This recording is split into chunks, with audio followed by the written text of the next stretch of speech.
Have you ever stood at a crossroads where one choice could change your entire life? Where the world expects one thing, but your heart knows the truth? That's where Daniel Morrison found himself. Not on a street corner, not in a boardroom, but at an altar. Just 5 minutes before he was supposed to say, "I do." This is a story about betrayal, about heartbreak. But more than that, it's a story about what happens when a good man decides he won't settle for less than he deserves. So let me take you back to where it all began. Daniel Morrison wasn't born with a silver spoon. He grew up in a small apartment where his mother worked 2 jobs just to keep the lights on. When his father passed away, young Daniel made a promise. He would build something. He would create a life his parents would be proud of. And he did. By the time he turned 33, Daniel had become one of the most respected tech entrepreneurs in the country. He built his company from his mother's kitchen, selling computer parts, coding late into the night, dreaming bigger than anyone thought possible. He wasn't just successful. He was the kind of success story that gave people hope. The kind that said, if he can do it, maybe I can too. But success means nothing if you have no one to share it with. That's what Daniel thought when he met Sophia Bennett.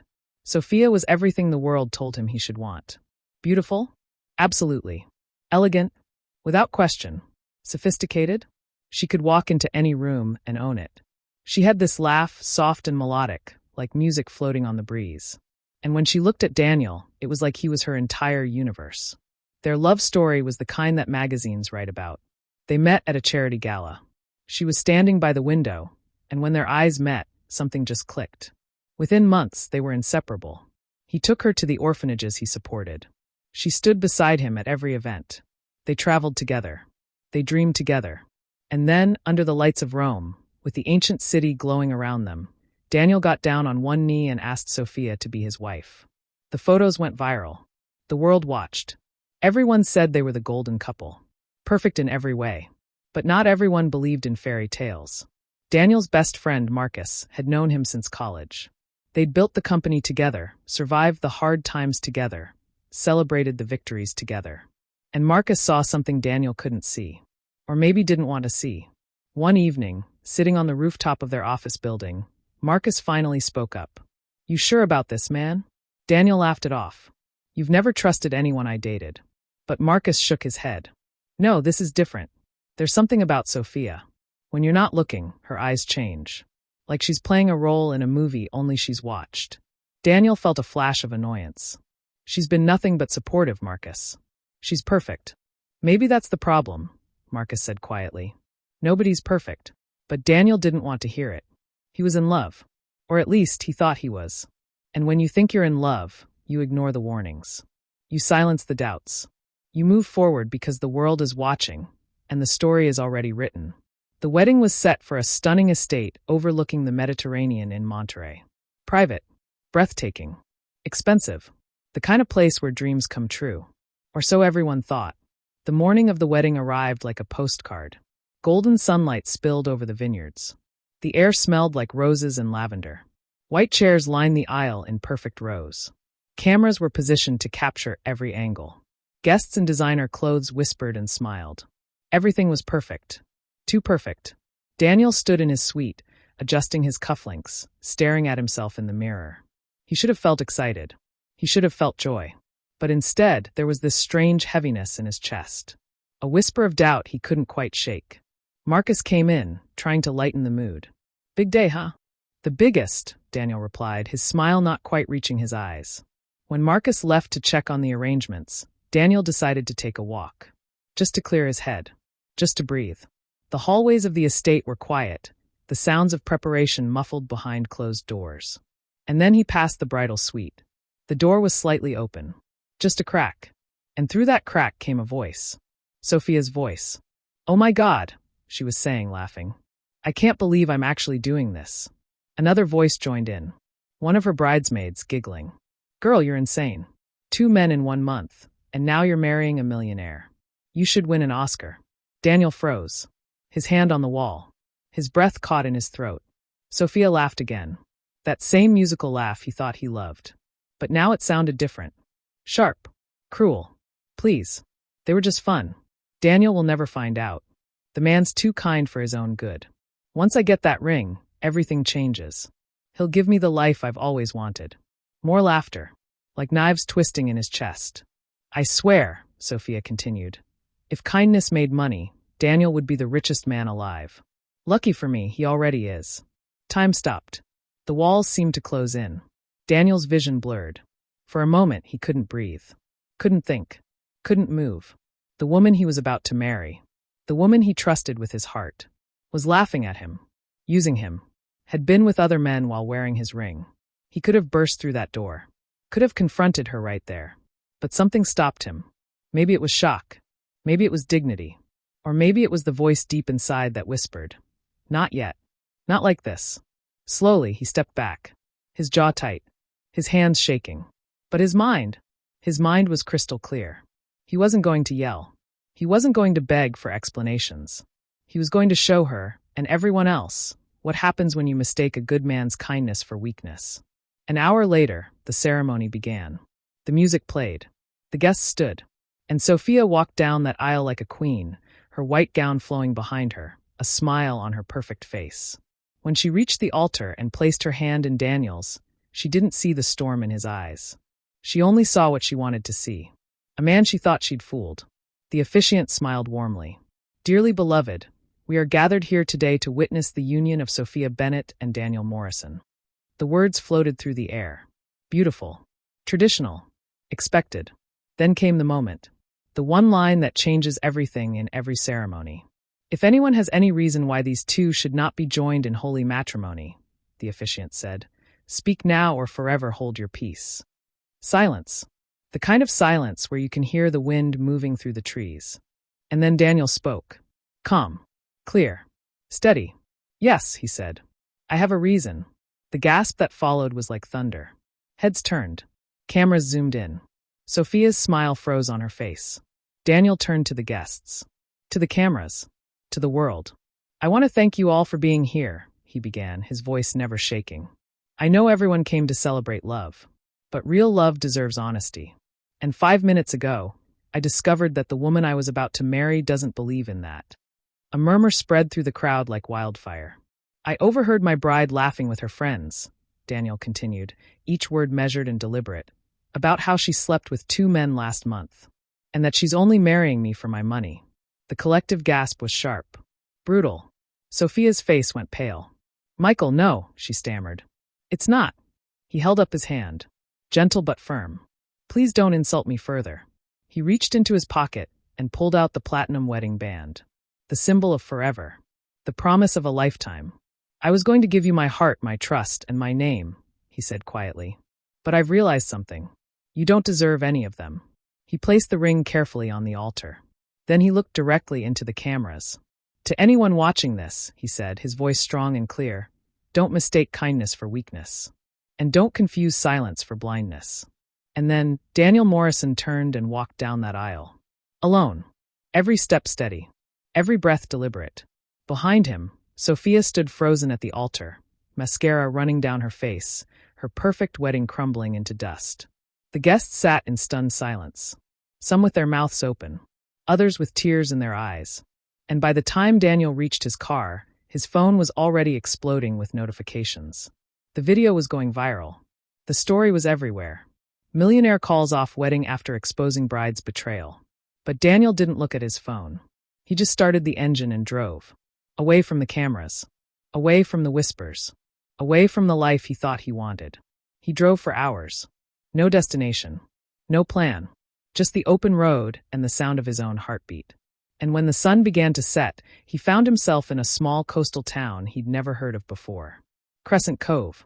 A place where the ocean crashed against ancient rocks and nobody knew his name. He checked into a modest seaside inn. The owner, an elderly woman with kind eyes, handed him the keys without asking questions. People come here to disappear, she said softly. Daniel nodded. Maybe that's what I need.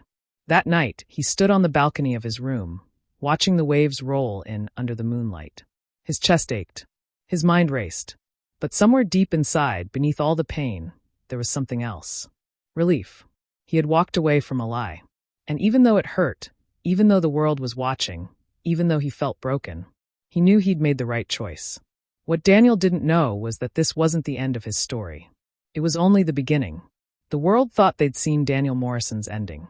But sometimes the greatest love stories begin after everything falls apart. Daniel will discover that healing doesn't happen overnight, and that the right person finds you when you're finally ready to be found. You know what nobody tells you about heartbreak? It's not just one moment. It's not just the betrayal or the tears or the anger. Heartbreak is waking up every single morning and remembering all over again. It's the weight in your chest that makes it hard to breathe. It's wondering if you'll ever trust anyone again. That's where we find Daniel Morrison now. Not at an altar, not in a boardroom, but in a tiny coastal town called Crescent Cove, trying to figure out how to be human again. The first few days were the hardest. Daniel barely left his room. He'd watch the sun rise over the ocean, painting the sky in shades of gold and pink, and feel absolutely nothing. The waves would crash against the rocks below, powerful and endless, and he'd wonder if he'd ever feel that alive again. His phone buzzed constantly. Messages from friends, calls from reporters, emails from business partners. The whole world wanted a piece of his story.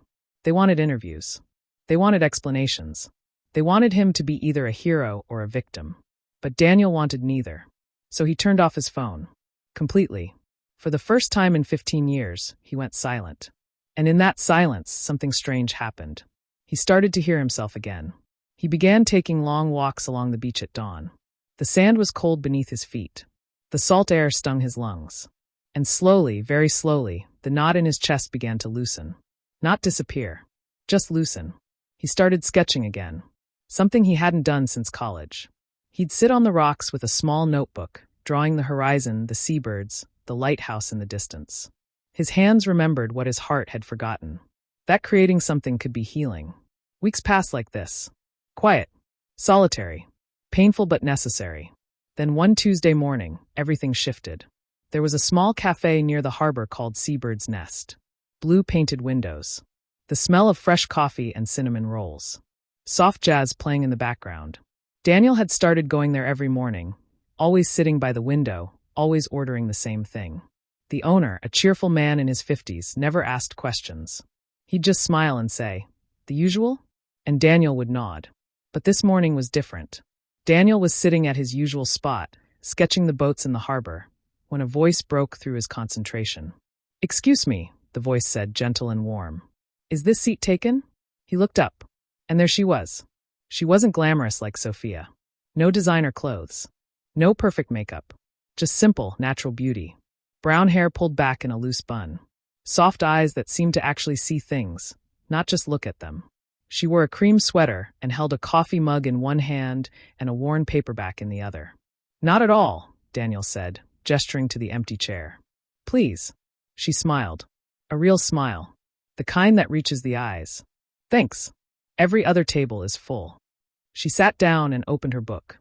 And for a while, they existed in comfortable silence. She read. He sketched. The coffee steamed between them. It was peaceful in a way Daniel hadn't felt in months. Then she laughed, softly, at something in her book, and Daniel found himself smiling. The first real smile since the wedding that never was. A few minutes later, she glanced at his notebook. "You draw?" "Just a hobby," he replied. She leaned a little closer, respectful but curious. "That's beautiful. The way you captured the light on the water." He shrugged, suddenly self-conscious. "It's nothing special. It's something," she said simply. "Most people look at things without really seeing them. You see." There was a pause. Comfortable. Natural. Then she extended her hand. "I'm Maya, by the way. Maya Chun." He hesitated for just a second before taking her hand. "Daniel." She tilted her head slightly, studying him with those calm, perceptive eyes. "You look like a man trying to remember who he is."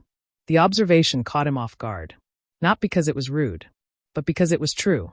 He laughed quietly. Something like that. Maya smiled knowingly, took a sip of her coffee, and said, "Well, maybe the ocean brought you here for a reason. It has a way of reminding people." After that morning, they kept running into each other. Not by planning, just naturally. Some days she'd already be at the cafe when he arrived, her nose buried in a notebook, writing. Other days they'd cross paths on the beach, both walking at dawn, both seeking the same kind of peace. They'd stop and talk. About small things at first. Books. Music. The way the fog rolled in at night. Maya told him she was a writer, working on a novel she'd been struggling with for years. The city was too loud, she explained one morning as they walked along the shore. All that noise made me forget my own voice. So I came here, where the only sound is the ocean. Daniel understood completely. Sometimes you have to lose the noise to find yourself again. She looked at him then. Really looked at him. Exactly. As days turned into weeks, their connection deepened. Not rushed. Not forced. Just honest. Maya never asked about his past. Never pushed him to explain why he was there. She simply accepted him as he was in that moment. And in that acceptance, Daniel began to heal. One evening, they sat on a wooden bench overlooking the water. The sky was painted in shades of purple and orange. The air smelled like salt and approaching rain. Do you ever feel like the ocean listens? Daniel asked quietly. Maya smiled. Always. But it doesn't answer right away. It waits until you're ready to hear. He nodded, staring at the endless horizon. Then, almost without meaning to, the words started coming. I was supposed to get married 3 months ago. Maya didn't gasp. Didn't ask a dozen questions. She just turned toward him, listening. She told me she loved me, he continued, his voice rough with emotion. Everyone believed it. I believed it. But 5 minutes before the ceremony, I heard her laughing with her friends. Saying she'd been with other men. That she only wanted my money.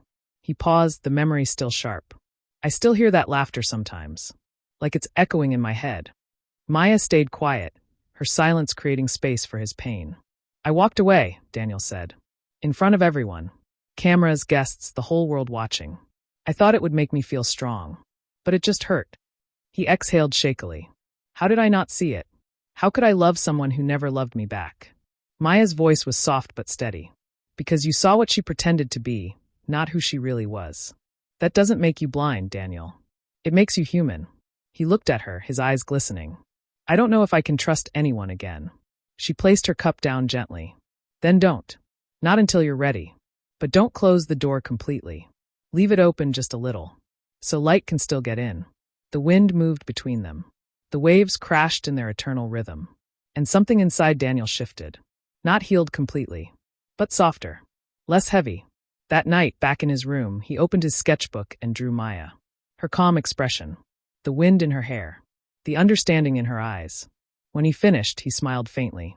Healing wasn't about forgetting the pain. It was about learning to carry it differently. For the first time in months, Daniel slept without nightmares. But peace never lasts forever. 6 months after the wedding that never was, Daniel's phone rang. He'd finally turned it back on, ready to face the world again. It was Marcus. I finally found you, his best friend said, relief flooding his voice. Daniel smiled. I wasn't exactly hiding from the police. Close enough, Marcus replied. Look, I get it. You needed time. But it's time to come back. Your company needs you. The world needs you. Come back to what? Daniel asked quietly. Your life, Marcus said firmly. You're not just the man who walked away anymore. You're a symbol. People are calling you an inspiration. Proof that self-respect matters more than status. Daniel was silent, watching the waves through his window. I'm not sure I want to be a symbol, Marcus. I just wanted peace. And maybe you found it, Marcus said gently. But you also have something to give. Not as the man who was betrayed, but as the man who stood up and chose himself. After the call ended, Daniel sat quietly, thinking about the city. The bright lights. The noise. The life he'd walked away from. That evening, he told Maya about the conversation. They sat by the shore, their feet buried in cool sand, watching the sunset paint the sky. Do you miss it? She asked softly. I don't know, he admitted. That world used to be my dream. But now it feels like it belonged to someone else. Maya traced patterns in the sand. Maybe it still belongs to you. Just differently. Maybe you're supposed to go back and rebuild it. Not the way it was, but the way it should be. He looked at her. You think so? She nodded. You built something that changed lives once. Maybe now you can build something that heals them. Her words planted a seed. That night, Daniel couldn't sleep. He thought about his company. About the people he could help. About the foundation he'd always wanted to create, but never had time for. By morning, he'd made his decision. He packed his things slowly. His sketchbook. His laptop. And one of Maya's favorite books, which she'd slipped into his bag with a note. Don't forget who you've become here. When he drove away from Crescent Cove, he looked in the rearview mirror.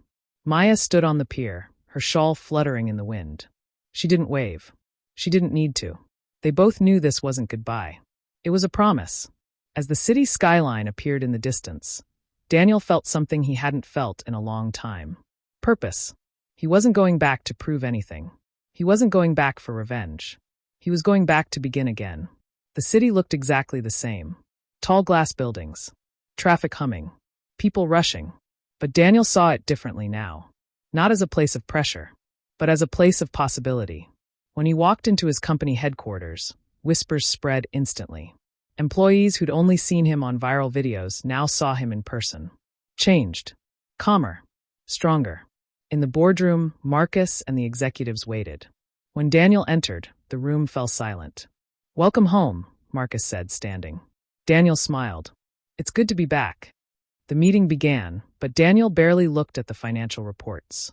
When it was his turn to speak, he closed the folders in front of him. "I didn't come back for profits," he said quietly. "I came back for purpose." He looked around the table.